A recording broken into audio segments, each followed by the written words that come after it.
February 14, 1945. Outside the village of Kleve, near the German-Dutch border, Sanitätsunteroffizier Wilhelm Hartmann crouched in a shell crater with 3 wounded soldiers.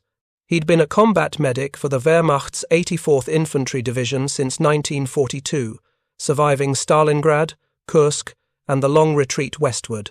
He'd treated frostbite in Russia, extracted shrapnel in Ukraine, and performed field amputations in Poland.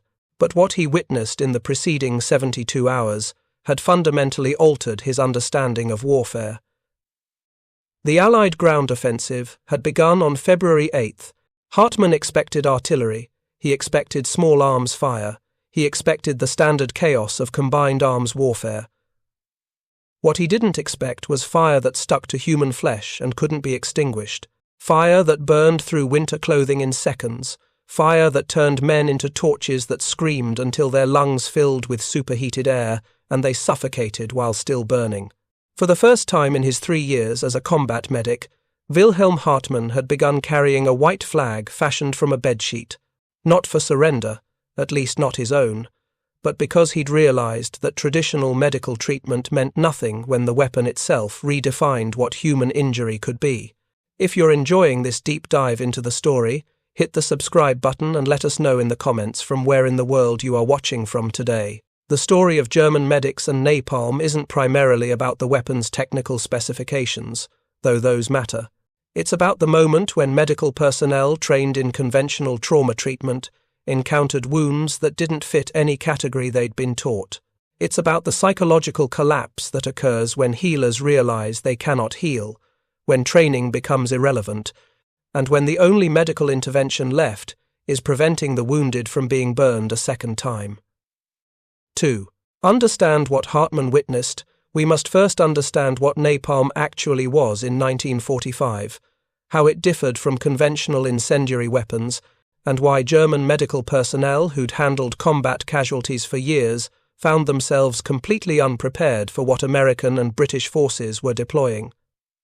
Napalm wasn't a sudden invention. Its development began in 1942 at Harvard University, where a team led by chemist Louis Fieser worked on behalf of the United States Chemical Warfare Service. The military had a specific problem. Existing incendiary weapons used liquid gasoline or petroleum, but these fluids splattered inconsistently, evaporated quickly, and could be extinguished relatively easily with sand or water. The military wanted something that would stick to targets, burn longer, and resist conventional firefighting methods. Fieser's team created a mixture of aluminum naphthenate and aluminum palmitate, which, when combined with gasoline, formed a sticky gel. The name napalm came from the first letters of those chemical compounds, naphthenic acid and palmitic acid. The gel could be sprayed from flamethrowers, packed into bombs, or loaded into tanks for aerial deployment. When ignited, napalm burned at temperatures between 1,500 and 2,000 degrees Fahrenheit, far hotter than burning gasoline alone. More importantly, it adhered to whatever it touched. Water didn't extinguish it effectively. In fact, water could spread the burning gel. Sand offered limited help because the napalm was 3-dimensional. It coated surfaces completely, burning from all angles simultaneously. The United States Army began large-scale napalm production in 1943. By 1944, American forces in the Pacific were using napalm bombs extensively against Japanese fortifications. But European deployment came later and more cautiously. The weapon was first used systematically in the European theatre during the Battle of the Hurtgen Forest in autumn of 1944, then more extensively during operations in 1945 as Allied forces pushed into Germany itself. German military medical training in the 1940s was comprehensive for conventional warfare. Medics like Wilhelm Hartmann received instruction in treating gunshot wounds, shrapnel injuries, blast trauma, chemical weapons exposure, and burns from conventional sources like burning vehicles or explosions. The Wehrmacht Medical Corps was professional and relatively well equipped, especially in the early war years. Field medics carried morphine, sulfur powder for infection prevention, bandages, tourniquets, and basic surgical implements. They were trained to stabilize casualties, prevent shock, and evacuate wounded to field hospitals, where surgeons could perform more complex procedures. German medical doctrine emphasized rapid treatment and evacuation, keeping the supply of combat-effective soldiers flowing back to frontline units. Burn treatment in German military medicine followed established principles. First-degree and second-degree burns were cleaned, treated with tannic acid or similar compounds to prevent infection, and bandaged. Third-degree burns, which destroyed skin layers completely, required surgical debridement, removing dead tissue, and grafting when possible. The mortality rate for severe burns was high.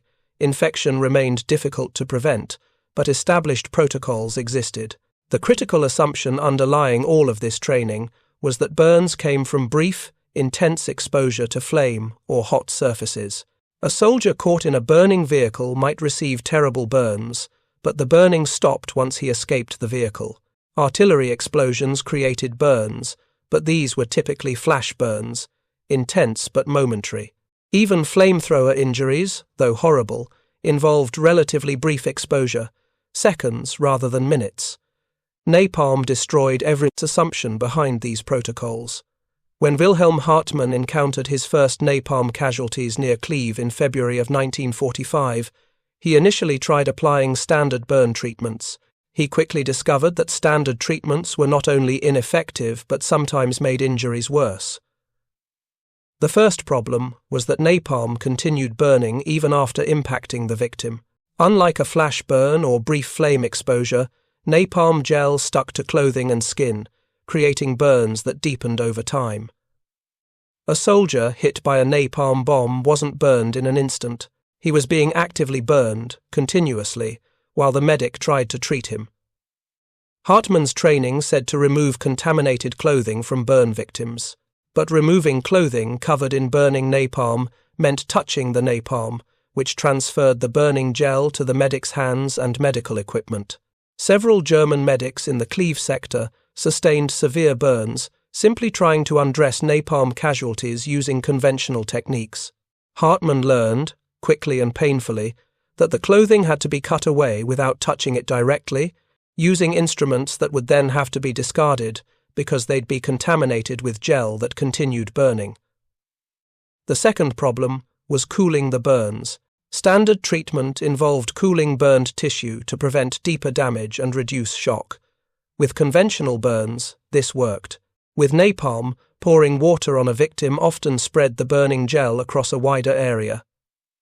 The gel floated on water and retained its burning properties. Multiple reports from German medical personnel describe attempting to wash napalm off casualties and watching in horror as the burning spread rather than stopped. Some medics tried smothering the flames with blankets or coats. This occasionally worked, but required multiple layers because napalm burned hot enough to ignite the smothering material. Other medics attempted scraping the gel off physically, using knives or metal instruments. This removed some burning material, but often drove remaining gel deeper into wounds, where it continued burning subcutaneous tissue. The third problem, perhaps the most psychologically devastating, was that even when the burning stopped, the injuries were beyond field treatment capacity. Napalm burns typically covered large percentages of body surface area. The gel splattered across backs, chests, arms, faces, creating distributed burns rather than localized ones. Third-degree burns covering more than 30% of body surface area had mortality rates exceeding 80%, even in well-equipped hospital settings, with modern antibiotics and fluid replacement therapy. Wilhelm Hartmann and medics like him were trying to treat casualties with 50, 60, 70% coverage using field kits designed for minor battlefield trauma.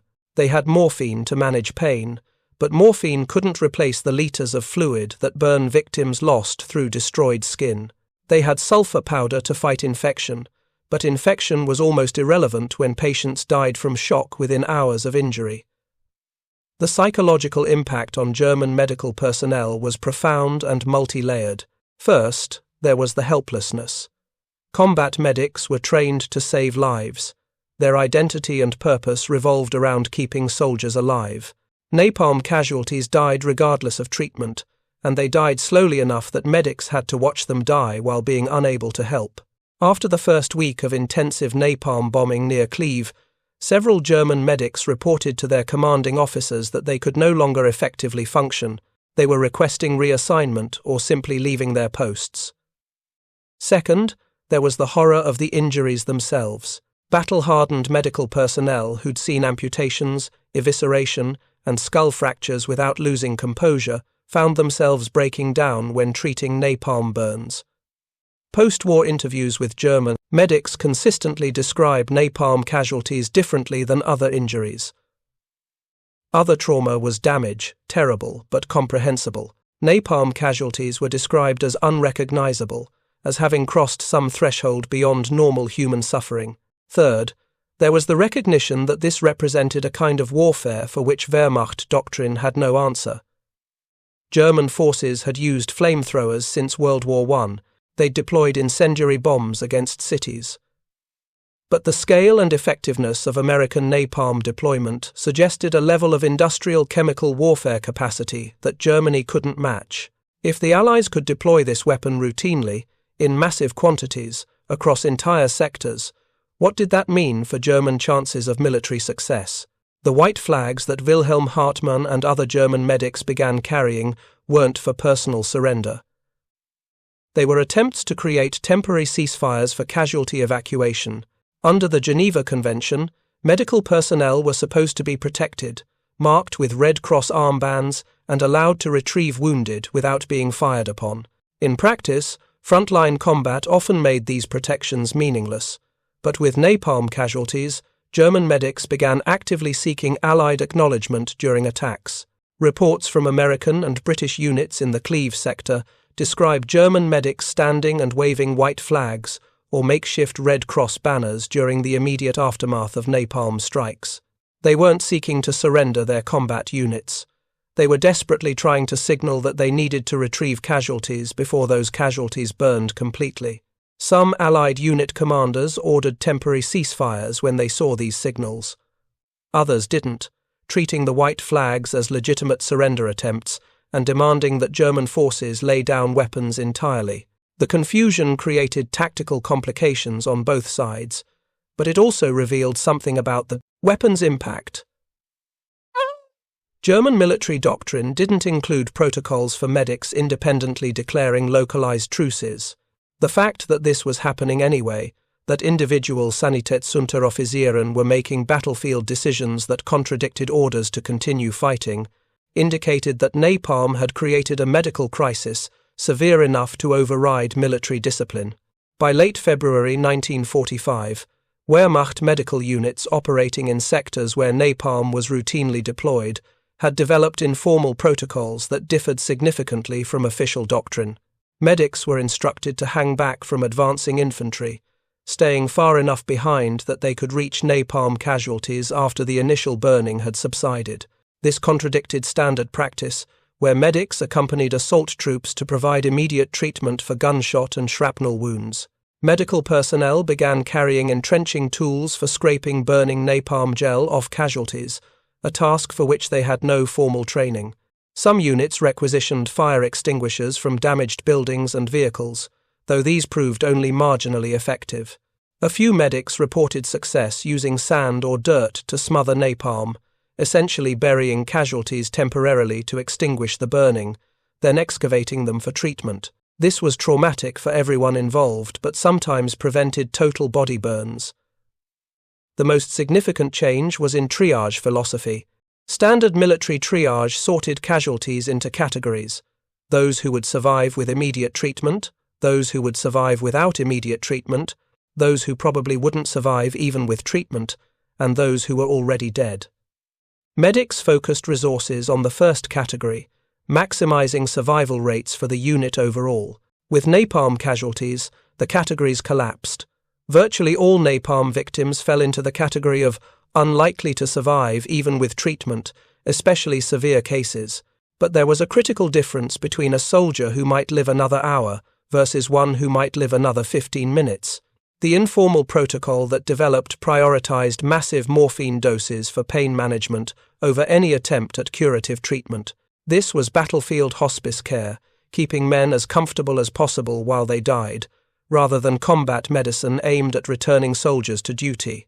Post-war analysis of German medical records from units that encountered napalm extensively in early 1945 shows the statistical impact. In sectors where conventional weapons dominated, German field medical units achieved evacuation to field hospital rates above 70% for seriously wounded soldiers. In sectors with frequent napalm attacks, evacuation rates dropped below 30%. Not because evacuation infrastructure had collapsed, but because casualties died before evacuation was possible. The mortality rate for soldiers who reached field hospitals after napalm exposure exceeded 90%. Even in rear-area surgical facilities with trained doctors, blood supplies, and better equipment, napalm burns proved largely untreatable with 1945 medical technology. Penicillin, which had revolutionized infection treatment, couldn't address the massive fluid loss and shock that came with extensive burns. Skin grafting couldn't be performed quickly enough or extensively enough to help patients with total body surface burns exceeding 50%. German military physicians began documenting these cases not as standard combat casualties, but as a distinct category requiring separate study. Several reports from February and March 1945 explicitly recommended that Wehrmacht units withdraw from sectors where concentrated napalm use was anticipated, not for tactical reasons but for medical ones. The physicians argued that keeping troops in napalm-heavy sectors was militarily pointless because casualties couldn't be saved, regardless of medical resource allocation. These recommendations were generally ignored by German military command, partly because retreat wasn't tactically viable by that stage of the war, partly because acknowledging that a weapon existed against which German forces had no effective counter would have damaged morale. But the recommendations reveal how thoroughly napalm had disrupted German medical confidence. Physicians who'd handled casualties through years of brutal Eastern Front combat were essentially declaring this weapon beyond their capacity to manage. If you find this story engaging, please take a moment to subscribe and enable notifications. It helps us continue producing in-depth content like this. Wilhelm Hartmann survived the war and was captured by British forces in late March 1945. In post-war interviews conducted as part of Allied assessments of German military effectiveness, he described his last weeks as a combat medic in detail. What stands out in these interviews isn't military analysis or tactical assessment. It's profound emotional exhaustion from a man who'd spent 3 years treating battlefield trauma and felt he'd failed at the most basic level of his duty, keeping wounded soldiers alive. He specifically recalled one incident from February 18th, during an American airstrike on German positions near Gauche. A napalm bomb struck a Wehrmacht machine gun position, killing 3 soldiers instantly and severely burning 2 others. Hartmann reached them within minutes, but both men had burns covering more than 60% of their bodies. Their uniforms had melted into their skin. The smell, which Hartmann described as distinct from any other burn injury he'd treated, was a combination of burning petroleum, burning flesh, and burning wool from the uniforms. He administered morphine immediately, the maximum dose his kit allowed, but both soldiers remained conscious and in severe pain for over 20 minutes, before dying. During those 20 minutes, Hartmann tried everything he'd been trained to do, and several things he hadn't. He attempted to cool the burns with water from his canteen, which seemed to increase their pain. He tried wrapping them in blankets, which caught fire from residual burning. He attempted scraping visible napalm gel off their skin, which removed skin along with the gel. Nothing worked. Nothing even helped. The soldiers died while Hartmann watched, fully aware that his 3 years of medical training and experience had been completely irrelevant. That was when he fashioned his first white flag from a destroyed parachute he found in a nearby crater. He didn't use it that day, because there were no Allied troops close enough to see it. But he carried it with him for the next 4 weeks, until his capture, and he used it 3 more times when his unit came under napalm attack. In 2 of those instances, Allied forces acknowledged the flag and held fire long enough for Hartmann to reach casualties. In one instance, they didn't, and he watched 3 more soldiers burn while he stayed in cover, alive, but unable to help. He described this as the lowest point of his military service, not the danger, not the defeat of Germany, but the knowledge that men were dying, and he was professionally obligated to save them but physically incapable of doing so. The broader context of 1945 makes these individual experiences even more significant. Germany was losing the war comprehensively. Allied forces had crossed the Rhine. Soviet armies were approaching Berlin. The Wehrmacht was collapsing not just militarily but organizationally. Soldiers were deserting, entire units were surrendering without fighting, and German command structure was fragmenting. In this environment of comprehensive military failure, the specific horror of napalm might seem like a minor detail. Germany was being destroyed by conventional bombing, artillery, and armor. Napalm was simply one more weapon among many. But the reaction of German medical personnel suggests something different. Napalm represented not just another weapon, but a categorical change in the nature of combat injury. German doctors and medics had maintained professional competence and even pride throughout years of losing battles. They treated casualties from Stalingrad to Normandy, adapting to supply shortages and overwhelming casualty numbers. But napalm broke something in that professional identity. It created injuries that were beyond treatment, making medical personnel witnesses to suffering they couldn't mitigate, rather than healers performing meaningful work. This psychological distinction matters because it reveals something about how weapons achieve their effects beyond physical destruction. Napalm killed people, obviously, but so did artillery and machine guns. What made napalm different was that it killed in ways that destroyed the enemy's capacity to respond at multiple levels simultaneously.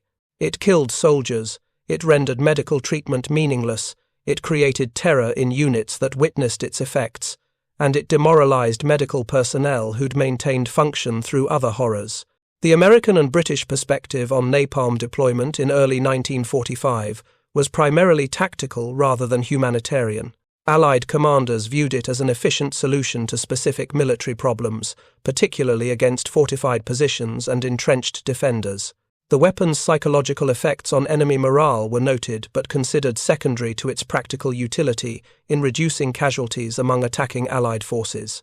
Napalm proved especially effective against German defensive positions that were difficult to assault with conventional weapons. Concrete bunkers, fortified buildings, and trench systems could withstand artillery bombardment, but were vulnerable to napalm. The burning gel flowed into openings, spread through connected spaces, and created conditions inside fortifications that forced defenders to evacuate or die from heat and oxygen deprivation, even if they weren't directly burned. From the Allied tactical perspective, this was humane compared to alternatives. Assaulting a fortified German position with infantry meant Allied casualties, potentially dozens of men killed or wounded taking a single strong point. Destroying the position with heavy artillery required extensive bombardment that might or might not be effective. Napalm could neutralize the position with a single airstrike, allowing Allied infantry to advance with minimal risk. The efficiency argument was statistically supportable. During Operation Veritable, the Allied offensive to clear German forces from the Rhineland between February 8 and March 10, 1945, napalm was used extensively in close air support roles. Allied casualty rates in sectors where napalm preceded ground assaults were measurably lower than in sectors relying primarily on conventional artillery preparation. One analysis from British 21st Army Group headquarters estimated that napalm strikes reduced expected Allied casualties by approximately 40% in urban combat scenarios. When attacking fortified villages, conventional tactics involved house-to-house fighting with high casualty rates on both sides. Napalm allowed Allied forces to set entire sections of villages ablaze, forcing German defenders to retreat or surrender without prolonged close combat. But what appeared efficient from Allied headquarters looked very different to German medical personnel trying to treat the results.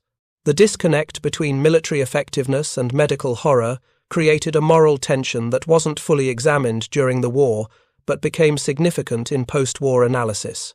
American commanders were aware that napalm caused particularly severe casualties. After-action reports from units deploying napalm noted that German forces showed increased willingness to surrender in areas where napalm had been used repeatedly. Intelligence officers interpreted this as evidence of the weapon's psychological effectiveness. It reduced enemy will to fight, which was a legitimate military objective. Some Allied medical personnel expressed discomfort with napalm casualties they encountered.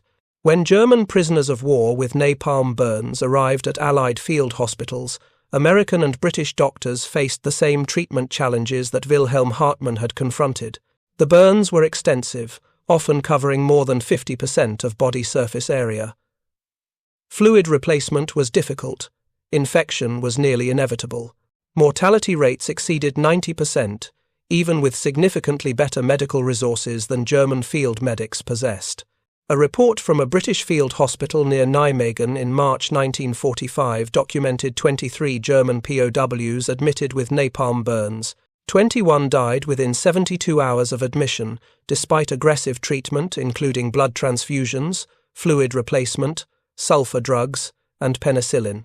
The 2 survivors had burns covering less than 20% of their bodies, relatively minor exposures compared to typical napalm casualties.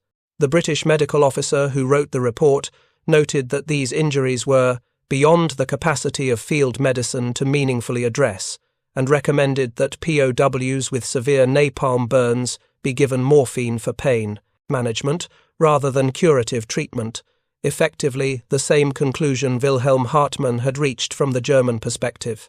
The medical reality transcended national loyalty. Burns this severe were untreatable, regardless of which side possessed better resources.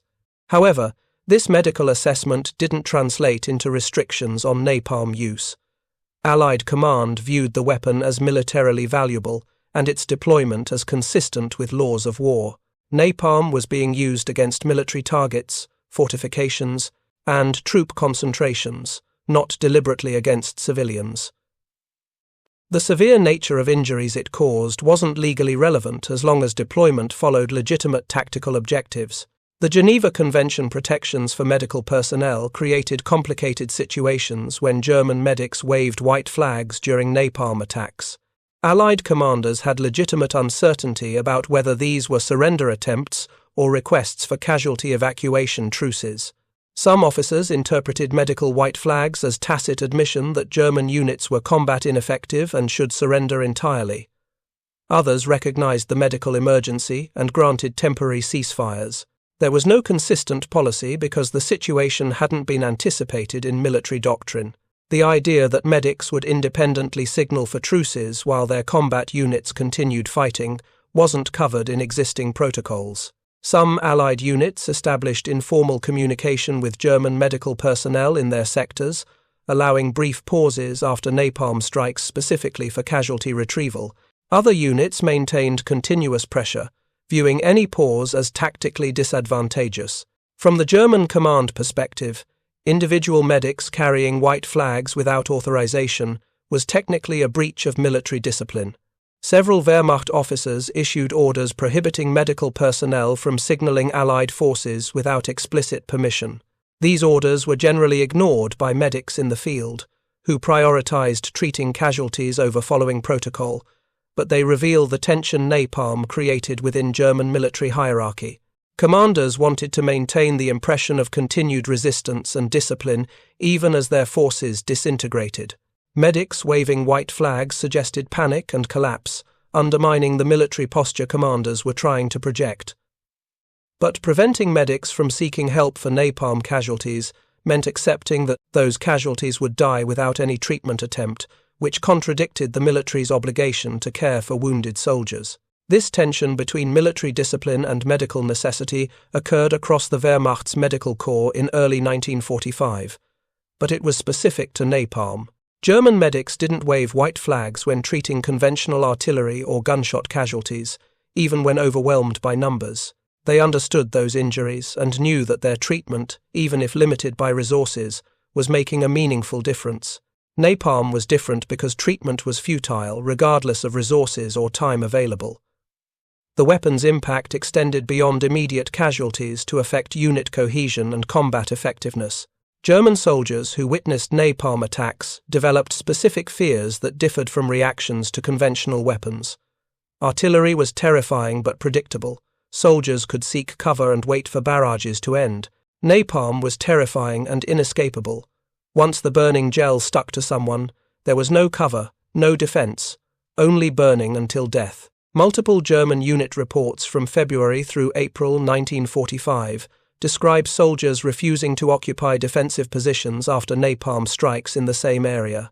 Even positions that were structurally intact became unusable because troops refused to enter them. Officers attempted to enforce discipline through threats and punishment, but the fear response to napalm proved stronger than military authority in many cases. One documented incident involved a Wehrmacht infantry company assigned to defend a fortified village near Wessel in late March 1945. After an Allied napalm strike hit the village's centre, killing approximately 30 German soldiers, the surviving company members retreated without orders. When their battalion commander ordered them back to defensive positions, over half the company refused. The commander threatened court-martial and summary execution for desertion. The soldiers still refused to return. The commander eventually assigned them to different positions, several kilometers away, and brought in troops who hadn't witnessed the napalm strike to defend the village.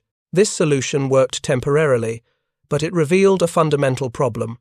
Napalm was creating combat ineffectiveness that extended beyond immediate casualties. Units that experienced napalm attacks became unreliable, even if most soldiers survived physically uninjured. This psychological cascade effect, where witnessing napalm casualties rendered soldiers unable to continue fighting, multiplied the weapon's tactical impact. Each napalm strike didn't just eliminate soldiers in the impact zone, it potentially degraded the combat effectiveness of everyone who witnessed the results. German medical personnel were part of this cascade. Medics who treated napalm casualties became less effective at treating all casualties. Not because of physical exhaustion, but psychological trauma. Post-war psychological studies of Wehrmacht veterans identified exposure to specific weapons as correlating with different patterns of combat trauma. Artillery exposure correlated with anxiety and hypervigilance.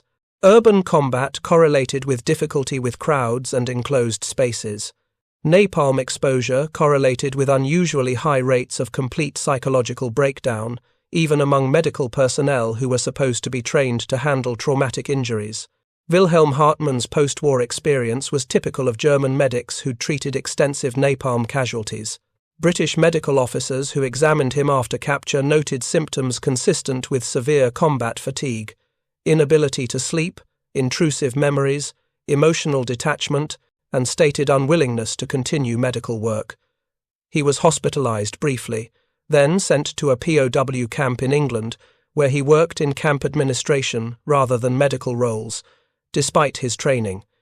In interviews conducted years after the war, Hartmann described his napalm experiences as fundamentally different from other combat trauma. He'd witnessed terrible injuries from artillery, tank fire, and small arms. He treated soldiers with multiple amputations, abdominal wounds, and head trauma. Those experiences were difficult, but didn't break his professional identity as a medic. He'd been able to help, even if help was limited. He'd saved some soldiers, which justified the emotional cost of losing others. Napalm removed that justification. He couldn't help. He couldn't save anyone with severe napalm burns. His medical training, his experience, his dedication, none of it mattered when facing injuries this catastrophic. That helplessness, the complete futility of his professional role, damaged him psychologically in ways that conventional combat trauma hadn't. This pattern appeared across interviews with other German medical personnel who'd encountered napalm. They described feeling professionally worthless, unable to fulfill their fundamental purpose of saving lives. Some developed elaborate rationalizations. Perhaps their treatment had eased suffering even if it hadn't prevented death. Perhaps their presence had provided psychological comfort to dying soldiers. But these rationalizations didn't eliminate the underlying sense of failure. The broader question of napalm's legality and ethics didn't emerge significantly during World War II itself. The weapon was used by forces that won the war, and discussions of war crimes and prohibited weapons focused primarily on German and Japanese actions rather than Allied ones. Napalm was considered a legitimate incendiary weapon, comparable to flamethrowers and incendiary bombs that all sides had used. However, Post-war international discussions about weapons regulation did address incendiary weapons generally. The experience of both World War II and later conflicts, particularly Korea and Vietnam, demonstrated that incendiaries caused particularly severe suffering. This eventually led to Protocol 3 of the Convention on Certain Conventional Weapons in 1980, which restricted but didn't prohibit incendiary weapon use against military targets, while banning their use against civilian populations. The protocol's existence acknowledged implicitly what German medics like Wilhelm Hartmann had experienced explicitly. Incendiary weapons created a category of injury that was qualitatively different from conventional weapons, severe enough that international regulation beyond existing laws of war might be necessary. But these regulations came decades after 1945, too late to affect the weapons that Wilhelm Hartmann had encountered. Medical advances since World War II have improved burn treatment dramatically. Modern burn centers can manage injuries that would have been fatal in 1945. Fluid replacement protocols, skin grafting techniques, infection control with advanced antibiotics, and understanding of burn pathophysiology have all improved substantially. Current survival rates for burns covering 50% of body surface area approach 50% in well-equipped facilities, compared to near-zero survival in 1945. But these advances don't change the fundamental challenge that German medics faced in February 1945. They weren't working in modern burn centers. They were in field conditions with limited supplies, treating multiple casualties simultaneously while under fire. The gap between what napalm injuries required medically and what field medicine could provide was insurmountable, regardless of knowledge or dedication. The story of German medics and napalm ultimately reveals something about the nature of military medicine itself. Combat medics exist in a paradoxical space. They're military personnel serving military objectives, but their immediate purpose is healing rather than destroying. They're supposed to reduce suffering even in an environment designed to create suffering. This paradox becomes acute when weapons create injuries that cannot be treated. Wilhelm Hartmann's decision to carry a white flag represented recognition that his role as medic superseded his role as German soldier. He was acknowledging that preventing further burning of already wounded men mattered more than maintaining military posture or following Wehrmacht protocol. He was choosing medicine over military discipline, even though medicine had proven largely futile. This choice wasn't heroic in the conventional sense. Hartmann didn't save lives or achieve victory. He simply tried to minimize suffering in a situation where suffering was overwhelming and unavoidable. But that attempt, made by a man who'd witnessed 3 years of brutal warfare without breaking, who'd functioned through Stalingrad and Kursk and the long retreat, reveals something important about human limits. Everyone has a threshold beyond which they cannot function according to training and expectations. For many German medics in early 1945, napalm represented that threshold.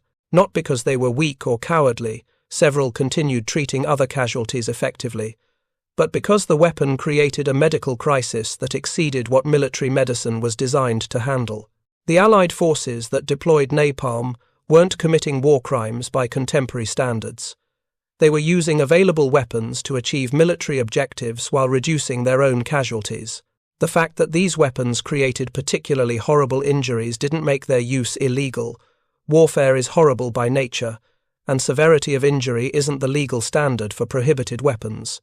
But the German medics who tried treating napalm casualties experienced something that statistics and legal analysis don't capture. They experienced the complete failure of their professional capacity. They watched men die slowly while being unable to help, despite training and experience and dedication. That failure, repeated dozens or hundreds of times over weeks, broke something in many of them that conventional combat trauma hadn't broken. Wilhelm Hartmann returned to Germany in 1947 after being released from POW camps. He initially attempted to resume medical work, but found he couldn't continue. He reported nightmares, anxiety around any fire or burning smell, and inability to focus when treating burn patients, even from minor accidents. He eventually retrained as an accountant, leaving medicine entirely despite years of training and experience. In a 1963 interview, conducted as part of a German historical documentation project about World War II experiences. Hartmann was asked whether he regretted his military service or felt German forces had been morally wrong in the war. His answer didn't address politics or national guilt. He said simply that he regretted not being able to help soldiers who needed help, that he still dreamed about men burning while he watched helplessly, and that he'd carried a white flag not for surrender, but because allowing wounded men to burn without even attempting to reach them was unbearable. That image, a combat medic carrying a white flag fashioned from a bedsheet through the collapsing wreckage of Nazi Germany's final months, trying to negotiate brief truces so he could reach casualties he probably couldn't save anyway, captures something essential about what napalm did beyond killing soldiers. It created a zone of suffering so intense that even battle-hardened medical personnel couldn't function within it. It turned healers into helpless witnesses. It made mercy attempts more important than medical treatment because medical treatment had become impossible. The broader narrative of World War II often focuses on grand strategy, major battles, and turning points that determined victory.